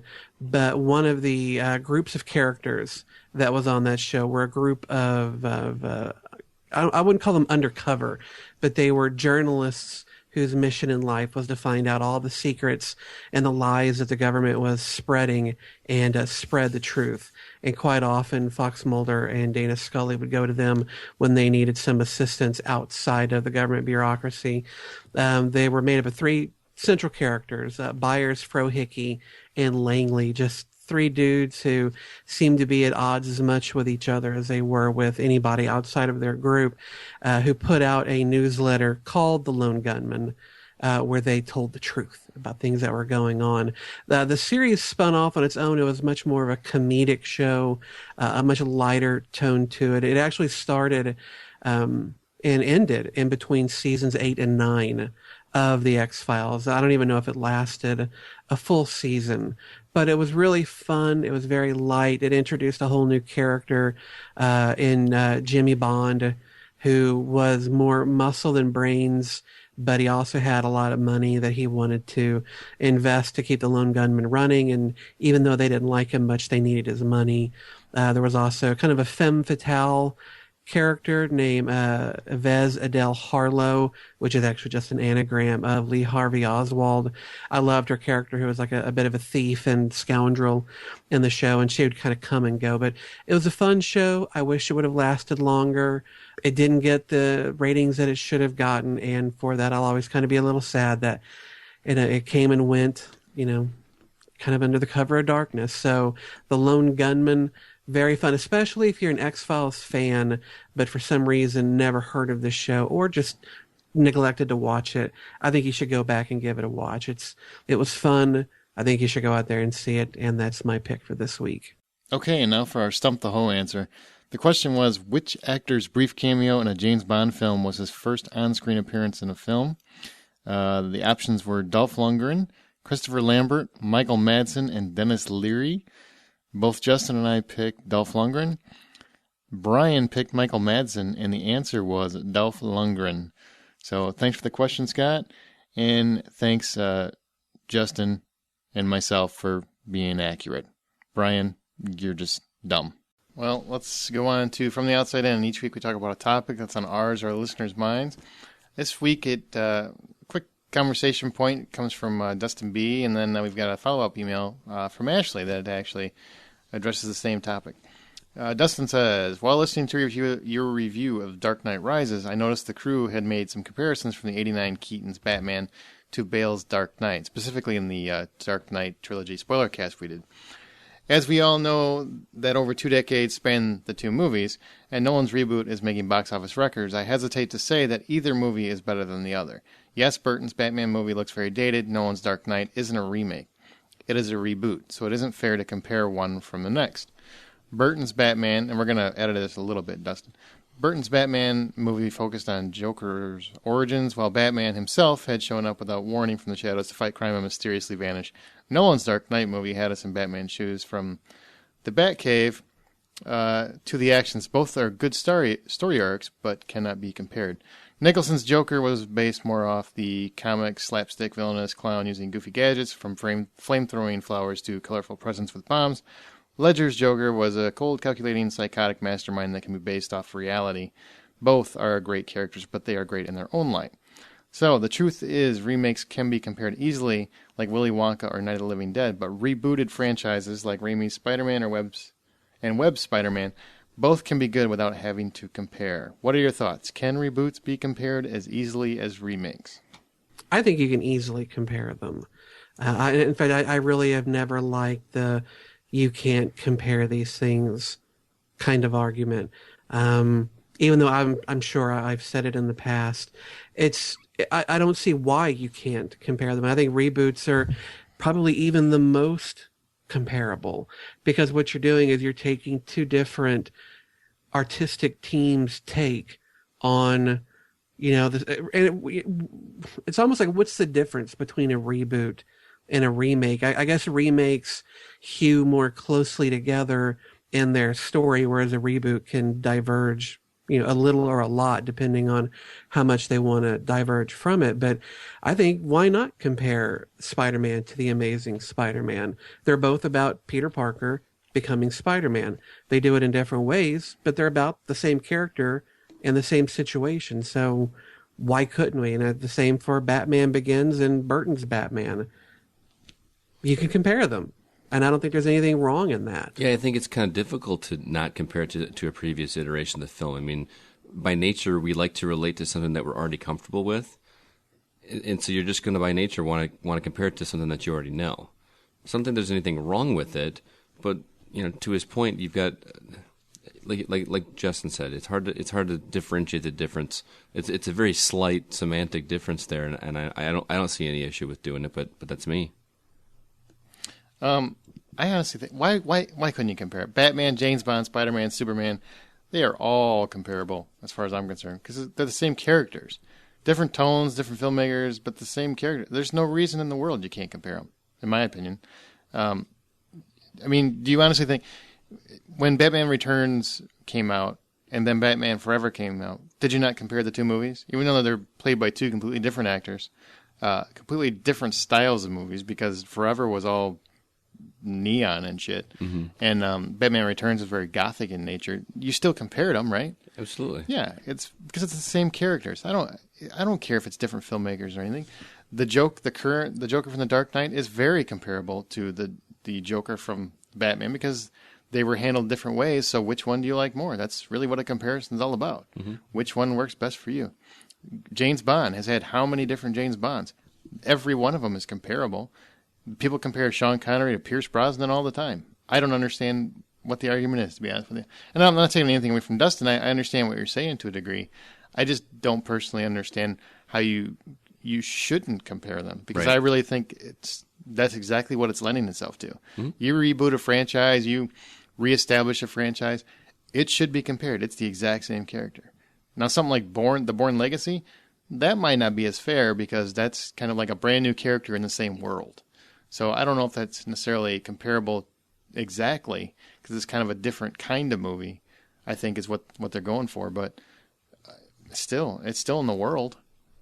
All this stuff is comparable. That's really what critics and journalists and whatnot, that's what they do. That's what makes it fun to discuss, too.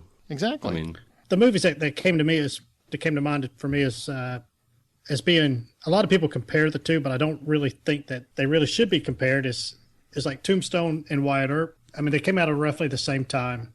Like, I guess kind of to back up your point as far as hey, you're comparing two movies about the same character with the same origins. Yeah, they're just different tellings of it, so you can compare, it does allow you to compare them. But as far as, like I said, the Wyatt Earp and Tombstone, you've got Tombstone that's basically about a small section of Wyatt Earp's life, and then you got another movie that is about Wyatt Earp, and you can't really compare. Even though they are mentioned together, you really can't compare the two, but because they're really about two different things. But you got one character, you got a couple different ways of telling it.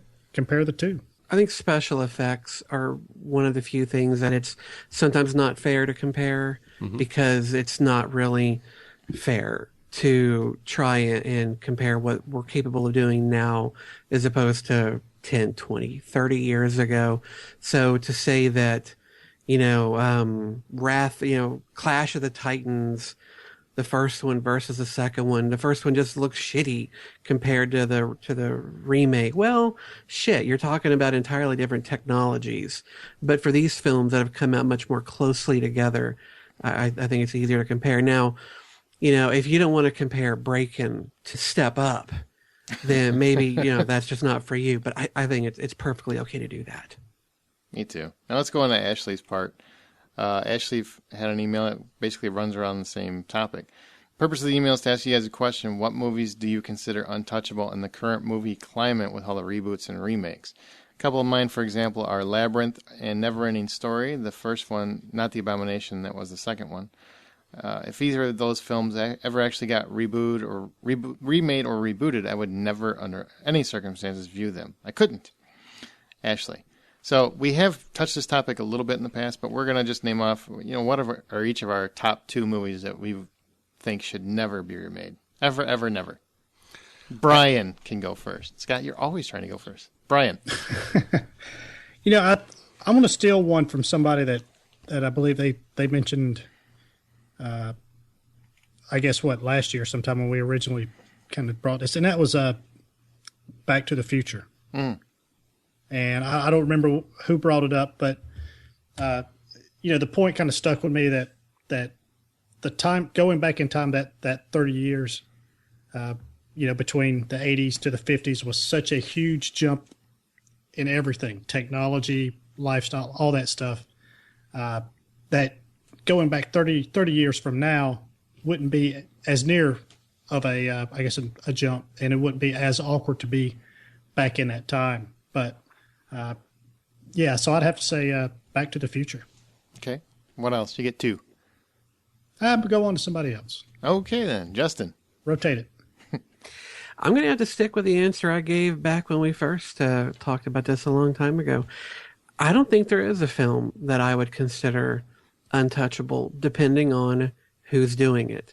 I know we've picked on him quite a bit this episode, but if Brett Ratner were to come forward and say he's doing Casablanca 2 or, the remake or Star Wars all over again, no, I would be absolutely opposed to someone redoing that. But if someone wanted to come along and say we're redoing Casablanca and we're hiring George Clooney to play Rick and Kate Blanchett to play Elsa, I have to admit, I would be curious to see that done. So for me, there is no sacred film that just could never be retouched.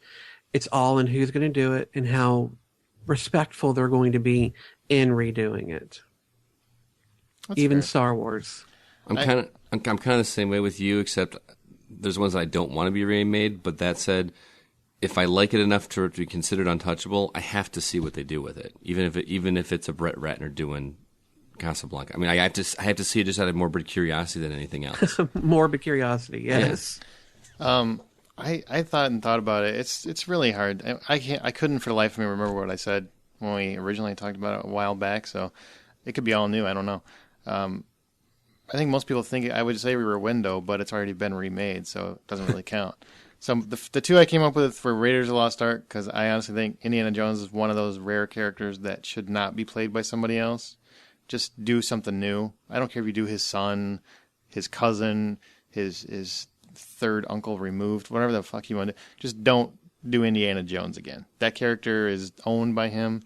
And plus, I think Raiders, the Boulder, the Ark, the frickin' swinging swordsman, everything's perfect. It's a perfect adventure movie. Leave that one alone. The other one is Jaws, which may sound stupid, but I think history's shown that creature in the sea genre has generated really only one film worth a damn, and that's Jaws. Sharktopus? Oh, Jaws. I mean, excluding the Sci-Fi Channel. Everything else is off limits. The entire movie worked because everything failed in the movie. That's the reason that whole movie works, because so much went wrong. Spielberg, they were lucky enough to have somebody of real talent that hadn't quite made his mark yet, that made the whole thing work and used the weaknesses to his advantage. I don't think you could ever duplicate that. I don't think the movie worked so well because of they had the right budget, the right special effects, and everything else. I think the movie worked because everything fell apart. And that's one of those movies I think you should just not touch, because they've done sequels. They've done movies that are basically the exact same plot with the exact same characters and the exact, everything's the same. And none of them have even come close to touching it. So just let it go. Mm-hmm. It's one of those you'll never be able to duplicate, so let it be. Those are my answers. Anybody else? Yeah, well, I shared Brian's sentiment with the Back to the Future. I think that would be hard to redo, but my other pick was the original Alien. Obviously, I've talked about my fandom for that film quite a bit, but one of the things that makes that film so brilliant to me is how gritty they make the Nostromo look. And my fear is that if they ever tried to remake that it would never get that same grimy feel that it had from that time period. And that really added to the atmosphere in the movie for me. I don't want to see a remake of that. I mean, look at Alien Resurrection. They tried to do it in that, but it just did not feel the same to me at all, even though they were going for that. So they will someday, though. Probably. Yeah, I'd say my second one would actually be the Lord of the Rings trilogy. That's 3 movies. You fucking cheater. What are you just going to pick one of them? I think when you pick a movie, you should pick it. Okay, let's Jaws 1 through 5. Fellowship of the Ring. Then how's that? I just think it's one of those that's done right, and I don't know about ever, but I think it needs to be a very, very long time before you tackle that, because Peter Jackson and his crew absolutely nailed it. There are no rendition. There's no. Well, let's put the same story in modern day times and try to see what comes of that. It's done. It was done right, and I don't think it needs to be touched for a very, very, very long time, if not ever. It sounds like The Hobbit's turning into the trilogy. So yeah, hold tight. You might see it. It's a different. Nope, but it's a different story. No, but it seems like it's turning into it's gonna just end up being Lord of the Rings. Yeah. This is so long. So much walking. Okay, let's go into the closing where we got emails. We've got a few of them, actually. Quite a few this week. So let's just start off. We're going to take turns reading them. Justin, you can go first. So it looks like you guys are paying homage to your favorite Batman by playing a clip from Michael Keaton's iconic role in Beetlejuice. By the way, my 9-year-old who loves your podcast, and let me pause right there. 9-year-old? You let him listen? I mean, I love it. Don't get me wrong. I do love it, but just don't tell anybody else you let them listen, because they might not get it. You get it. Other people might not. Anyway, let me carry on. My 9-year-old who loves your podcast was pissed that you didn't put more effort into your wimpy kid discussion. He and his buddies love the books and the movies. Don't worry, though. I'm pretty sure he'll give you another shot. Thanks for the great show, fellas. Curtis and his son, Mason. Mason, let me apologize on behalf of myself and the rest of the Ho crew. I can understand why you might be upset at the way we were flippant about that story in the movie. Certainly did not mean to upset you, hurt your feelings. It's not a film aimed for us, and I suppose that's why we were pretty cavalier in the way we were talking about it. But in the future, when we do discuss films that are aimed more at your demographic, we will strive to be more considerate in our reviews and discussions of it. And Aaron also wanted me to apologize for being stupid, which is pretty constant. But in this case, being stupid when he replied to Curtis's email asking for his son's name, even though it's in the frickin' signature line. Thank you. So sorry from Aaron for not reading properly. That's right. So we'll actually make Scott go see it and do his own spoiler cast just for Mason. I think you should. I'll do it. Done. Watch all 3 back to back. Sure, why not? Knock it out of the park. And he's going to do it by himself because none of us are going to be there. Brian, your turn.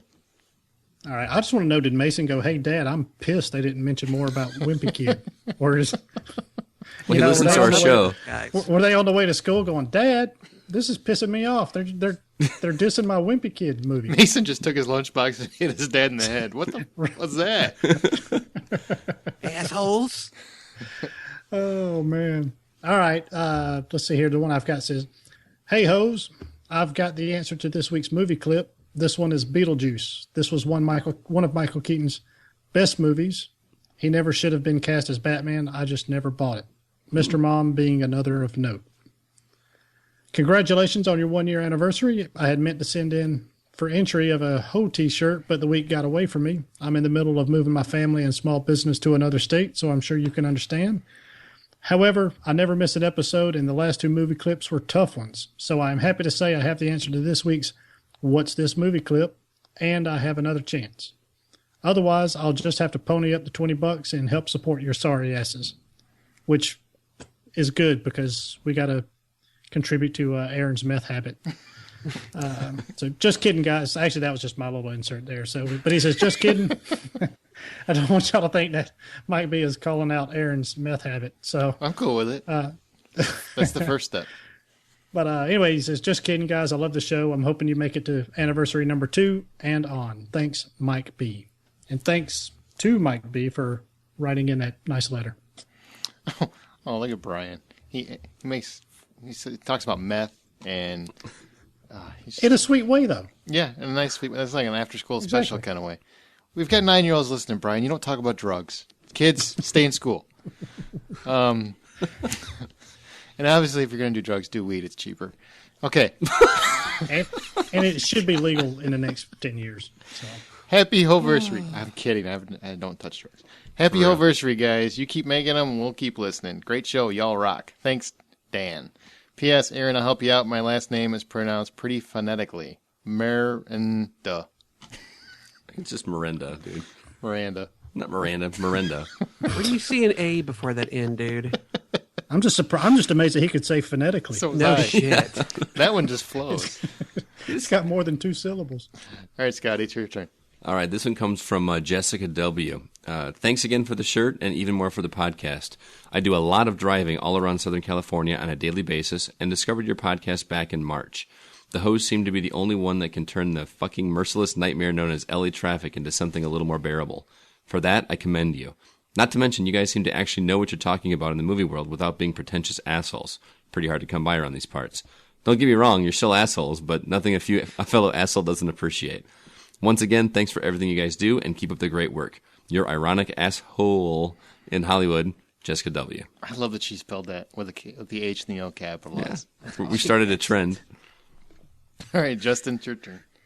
All right, this one comes from Michelle L. She says, love the podcast, and for once I'm listening in time to submit an answer for the What's This Movie clip. It is Beetlejuice, a classic from my teenage years I will never forget. Thanks for all the wonderful hours of fun and laughs. Happy anniversary. All the best from one of your, 3 female listeners? Michelle L. I think we got a lot more than 3. That's right. We are popular with the ladies. Brian's sexy Southern accent just keeps roping them in. Unfortunately, Brian saying that just scared 5 of them off. All right. And this coming from the lawbreaker. Yeah, Oh, God, I was just about to say that. If any were left after that. You guys should all listen to the Magic Mike review. It was classic. Okay, this last one. Please do more spoiler casts. I have loved every single one. I don't care what they're about. I'll listen. So if we do one about Diary of a Wimpy Kid, she'll listen. Sweet. It'll be just me, but That's true, because I'm not going to be there. I feel like I need to chime in on the movie theater discussion. As someone who worked for theaters for 3 years during college, as did I, ma'am, I have a different perspective when it comes to butter. Where the do-it-yourself versions 5 years ago. To this day, I can barely stomach movie theater popcorn due to the memories of butter product, because it's not actually butter is what she means, splashed all over my sleeves night after night. How I wish I could have gotten out of buttering people's popcorn for them. Pet peeve I have...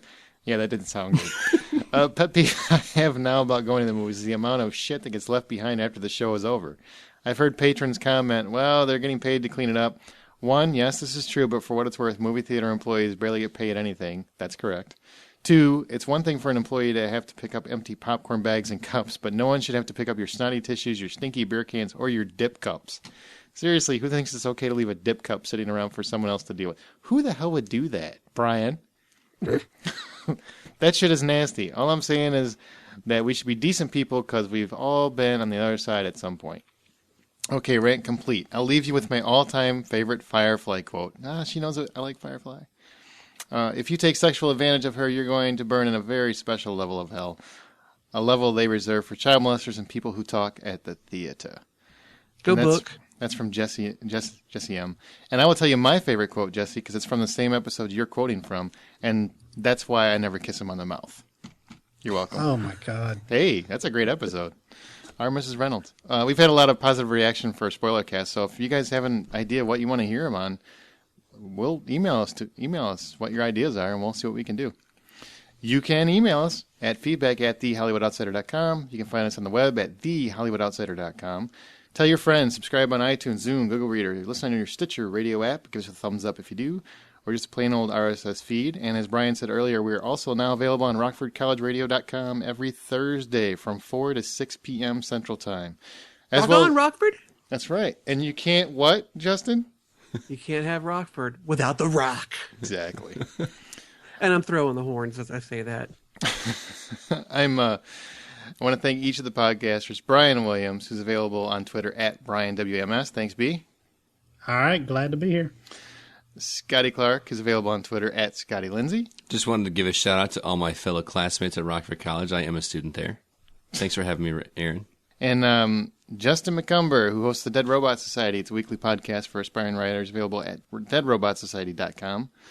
Thanks, Justin. Parsec Award finalist, bitches. Yeah, we didn't make the finalists, but thank you that Justin is. We're so happy for him. A win for me would be kind of a win for you guys. Absolutely not even a little. But sincerely, we are very, congratulations. The Parsec Awards are basically the podcasting awards that award the best in podcasting. And Justin's Dead Robot Society podcast, which is, about writers, like I just said, is up for a finalist award. It's in the top 5. So congratulations, man. Are you proud? Thank you. As always. Are you really? This is our 3rd time. You haven't won yet, though, right? It got awkward. Maybe 3rd time's the charm. A win. This is why you're going to win, because now That's you're right. part of the Hollywood Outsider. That's why. That's right. Yeah. That would be awesome. That's what I put on his freaking website. I was only a finalist. Till I was a Until I was hoe. the Hollywood Outsider, and then And also his book Haywire. He's actually published author. He's available now at Amazon, Barnes & Noble, iBooks, and for your Kindle or Nook, as well as his new DRS collection. And it's on audible.com. Oh, that's right. Haywire's on Audible. Congratulations. You're just like freaking mover and a shaker. You got a brand going on. Blow it up. From Aaron, Scott, Brian, and Justin, this is the Hollywood Outsider. And the next time you go to a theater, Buy popcorn. buy popcorn. Somewhere a teacher scolding a child for saying Jew bears. Oh, that'd be awesome. I would love that. Brian can say, "You're welcome." You're the pool that the Olympic guys dive in. I'm the that you buy the little plastic pool that you buy at Walmart for $15. Fucking pedophile. Hey, you know what? Sometimes you need something that doesn't run as fast. If it's on its knees, it's in the right position.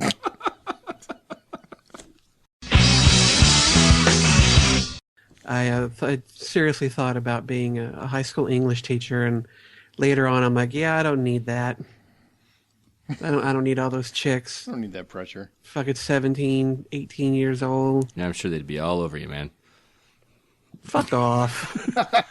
They want an A, they would.